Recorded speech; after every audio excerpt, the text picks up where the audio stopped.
Welcome back and many thanks for staying with us right here on Morning at NTV. We are getting into the Tech Note conversation of the day. On 5th October 2019, the renowned jazzy band Sandra Subi, Afri, Sanyu, Navagre, as well as Rachel Magola of the Obingaine fame will be lighting up a stage at Serena Hotel Kampala. This will be at a fundraising dinner organized by the Gayaza All Girls Association. 90 kilometers away, by the way, in Jinja, Busoga College Mwiri Old Boys Association will also be holding what they have dubbed the Mwiri Homecoming at their school. These two events, 90 kilometers apart, point to an ongoing trend in mostly traditional church-founded schools where alumni associations have continuously taken on and played the resource mobilization role in these schools. Now, the Old Boys and the Girls consider this their way of giving back. And in studio with me to tell us about the role alumni associations play in schools, we have Miss Bayago Kauma from the Gayaza All Girls Association and actually Dr. Daniel Ruheza from the Mwiri Old Boys Association. Good morning and welcome to NTV. Thank you. Thank you for having us. Good morning. It's pretty amazing. First off, Ms. Kauma, tell us, why is the Gayaza All Girls Association holding this concert on the 5th of October? It's a fundraising event to raise money towards completing the administration block, which was initiated, a project that was initiated by the old girls of the school and has been ongoing for the last, let's say, 2 years, because we had the groundbreaking in 2017 and we're looking to get this project done, finalized. So I understand this is the class of 1991. Class of 1991 has been given the authority by the Gayaza All Girls Association executive. And I was born in 1991, so yeah, I'm kind of a baby in the midst of very, very, very old no. characters. But anyway, welcome to that club. Yeah. So how much will this cost? The original budget for the project was actually $700,000. It's gotten to phase one at the moment, and we're looking to raise another, at least we would say 400 million plus. Wow. For phase two, on like the whole project to be done and the teachers to move into the block. So we're looking at raising as close, we set a realistic target of 200 million. With this event and everything that has gone on previously for fundraising to get this done. So we believe that with this event, we should be able to pull a crowd large enough to help us realize this sum. Dr. Ruheza, PhD, why are you going back home? It's an awkward question, but I'm afraid I have to ask. Why are you going back home? Because that is home. You know, we've been in Mwiri for 6 years. We have grown up in a loving home. We have been nurtured to be the men that we are today. We've been taught life skills, and because of that we have to go back home and say thank you to our alma mater.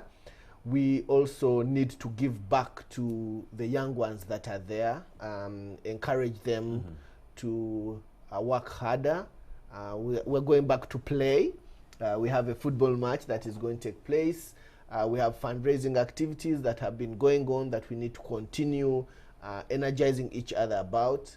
And basically, home is home. You know, you just never run out of ideas as to why you have to go back home. Yeah. East or West, home is best. Now, East or West, home is best, yes. Now that we've gotten that out of the way, why is it important to give back to our schools? I'll start with you, Mr. Kauma. Why are you giving back to Gayaza? I believe it's a way to say thank you, you know, because there is a lot, we spend a lot of our formative years, for those maybe who have gone to boarding school or primary school in these schools, you spend a lot of years of your life being molded into the person that you become in the end. Most people might not realize it, but in hindsight, that is why your parents send you to these schools. It's not that they're not able to do it, but where I come from, it would say it takes a village. Or generally, it is known that it takes a village to raise a child. So when you go to these schools, there is a lot of input that you get that you would not otherwise gotten from home, you know, in a general setting. And we're not saying there's anything about day schools or anything about people who haven't gone to these schools, but it's the recognition that you did something for me, so I am saying thank you. I am saying thank you, because gratitude is important. So that's the only reason, gratitude and giving back. That's the reason why you're going back to Gaza. We are going back to Gaza also to help pull the school and get alumni together again, because with time you notice that there's generations where they are not as connected, or as you'd expect them to be, as connected to the school as you would. So when you have an event now, like for us, the concert is really to get the old girls, the general public, to come and not only help us complete this building, but also to experience what being around Gaza girls would be, if you haven't had a chance to do that. Have fun, enjoy the community, as well as in the process be able to say, I did this for my school. Yes. Dr. Ruheza, you're a PhD holder, very busy man. Where do you find the time for these activities? I mean, you want to go back, but you're a busy man. Why are you so fixated on this, and why are you going back to Mwiri? The easiest answer is it's a Mwiri thing you wouldn't understand. But the detailed answer is that charity begins at home. You cannot pretend to be a charitable, generous person if you can't do it back to your own home. Two, the Mwiri motto. Do you by any chance know what the Mwiri motto is? I haven't been to Mwiri, so you're supposed to know the Mwiri motto. So the Mwiri motto is Kulwa Katonda ne Gwanga lyaife, which means for God and my country. I see. So clearly you can see for God and my country. This is not about us. It's about our God, your God, and it's about our nation. And so charity begins at home. We start by giving back to our school. We start by inspiring the young ones at our school. We start by repairing the old dilapidated buildings that are there, by supporting the teaching staff, by mentoring the young people, because Mwiri is almost like a hodgepodge of excellence. You know that's where the leadership comes in from. Gaza, I can't disagree with what you say about Gaza, because I have vested interest. I see everyone is trying to blow their own trumpet. As a Segoga there, yes. So Mwiri has done a lot for us. So ideally you want to get back. Yeah, like Bible said, we've spent 6 years, 6 of our most formidable years there. We've been cultured in a certain way, so we have to live that culture of generosity, that culture of selflessness, that culture of being Ugandan, and that starts from these amazing schools that we had the opportunity to study at. So in your position, it's only to give back. Are there any other, besides giving back infrastructure projects, are there any other reasons you're going back? Reuniting, you're reuniting with your brothers, you're reuniting with your teachers, you're getting to meet new people, you're making connections, business opportunities. I'll tell you a story.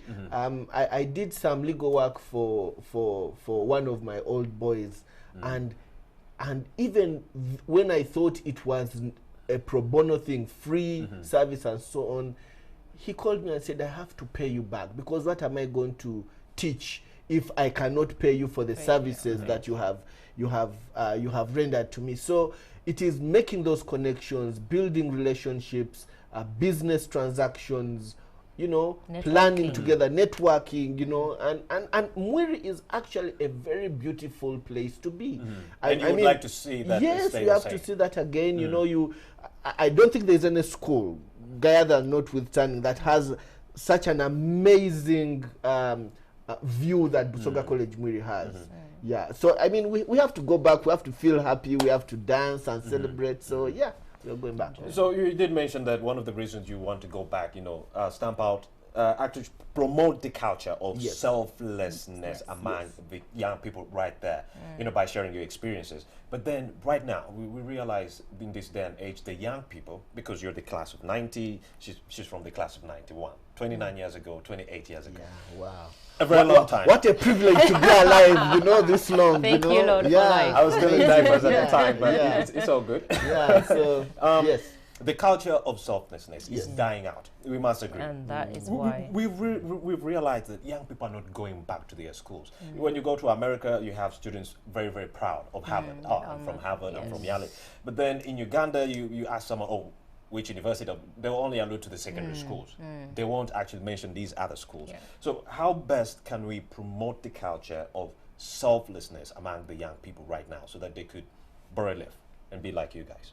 Yeah, so first of all, parents need to take their children to the right schools. You know, take your child to Gayaza if it's a girl, and take your son to Mwiri if it's a boy, among other schools, you know. But, you know, there are schools and then there are schools.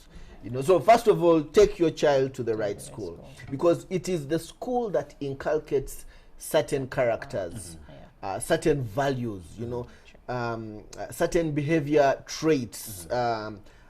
For example, Mwiri teaches you not just to look after yourself, but also about for those who are younger than you. I think that is the same thing in Gayaza. So you pick up that habit. You know, you in order therefore for you. So that's the first thing. Take them to the right school. Secondly, we have a role, and I think this is the role that we are playing, of going back to the school and getting that unique opportunity already. You know, Mwiri has about almost 500 students now that are available to us to mentor, to speak to disciple, to give good examples to. You know, we go back, do general paper lectures, conversations, laid back, no titles, nothing. Playing football together and so on. And I think that is a good opportunity for us to engage. Yes. And from there, you know that the culture is going to continue spreading over the years. Yes. Ms. Bayego Kauma, how best can we promote this culture of selflessness among our girls? Right there in Gaza. Among our girls. You know, the female is a born nurturer. I think we would say it is known. The female is a born nurturer. And we're not talking about giving birth in the literal sense, but let me just give you an example of in our S1. When we come in S1, the S2s are tasked to look after the S1s. Each S2 is handed an S1. This is the person that will look after you, show you what the school is all about, so you're not led astray. So in that sense, it kind of like brings the togetherness. So you literally have, let's say you will have a culture of like a family. When you're at S1s are called banners, like Bans and Bana, and then the S2s are the Kamwakas. So you have the culture where you will have a whole lineage, if you will say, that is my grand Bana or that is my grand Kamwaka. It helps to mold, it helps to mold them in a way that would be expected of, say, a guy as a girl or a child that goes to that school and is able to come out and say, okay, maybe I got this, maybe I didn't get this, but along the way, even when your turn comes, you know what to bring out in the person that you're handed to. So you find that the cultures are passed on, and in as much as people fall by the wayside, you still get the chance to bring them back, pull them in, and keep them in the way of what the school would help to mold. Dr. Roheza, over the years I've realized that most alumni have been involved in infrastructure projects of their schools. Now, where does this leave the school and the government? Why are associations building infrastructure in schools? And what about the government? What about the schools themselves? Administration? Well, let's face the brutal facts. First of all, Uganda is a low-developed nation.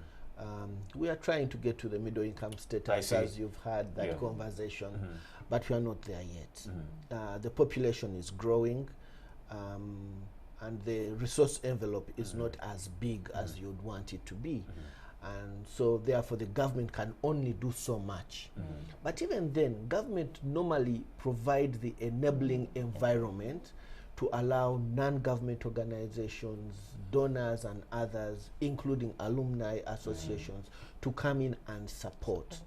Now, our constitution actually does provide that responsible citizenship is about doing things like this. It's about planting trees, not just building buildings. It's about planting trees. It's about responsible parenthood. It's about having jobs that that contribute to the resource envelope, among other things. So it's not just the alumni per se, but as citizens of this nation. The true patriotism is about giving back to those places that need that assistance. So you can see Gayaza is the oldest first female secondary school in the country, 1905. Absolutely. Mwiri has been here since 1911.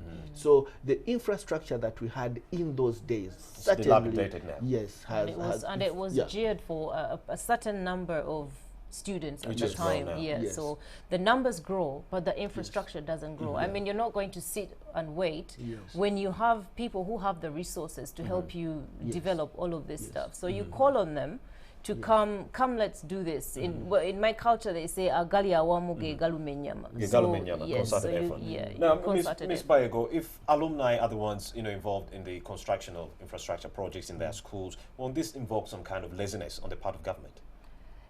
I believe it will give them a challenge. I believe it is a challenge. It is a challenge to get them to see that why are these people stepping in where we should be at the forefront of this. This is our job. So are we handing it to them? No, we're not handing it to them, but they're helping us along. We're not taking the place of government. We're not taking this the you're place You're not taking it, but it would involve some kind of laziness on their part, knowing, okay, these people are handling it, so we should take a step back. That is the challenge. It is, to be honest, I wouldn't say it is laziness, but it would have to be a challenge on them, because you would be surprised if maybe we could get a call from the ministry tomorrow saying, oh, you guys did not inform us about this. Here is maybe a check for a certain amount of money. Who knows? But we are also the government. Yeah, we're the government. We of are the the schools. government. Yeah. I mean, the Prime Minister of the Republic of Uganda today, Dr. Ruhakana Rugunda, is an old boy of Busoga College. So, I mean, it's all good. All the ministers, MPs, everyone who works in government went to these schools. So it's, is it a symbiotic or whatever relationship? You know, we are all on the same side. Yes, to each other. So you help government helps government you, helps concerted you. effort on both sides to see your schools develop. Now, you collect some money for these projects from well-wishers, parents, and other people. How do you ensure accountability for the money you collect? Mr. Ruhez, I'll start with you. Well, as a wrap up. Well, we have the headmaster who, with the chair, board of directors, and other individuals, including old boys, those are the people who are in charge of the account. So you have an accounting system, you have regular meetings, annual general meetings, and so on, where you give an account, you have receipts that are issued out, because it is true, if you don't put certain things in place, it is possible for them to be abused. But we've had not just the passion and zeal, but you can see that everybody is involved. So the headmaster is a signatory, the chairman, board of governors has an eye on what is going on. Some of the old boys are also running the accounts, because so it is there is representation from everybody, you know, and so it's rare to lose track of the monies. So Ms. Kauma, as we wrap up, haven't you registered any complaints within this regard, where you collect money but someone swindles it?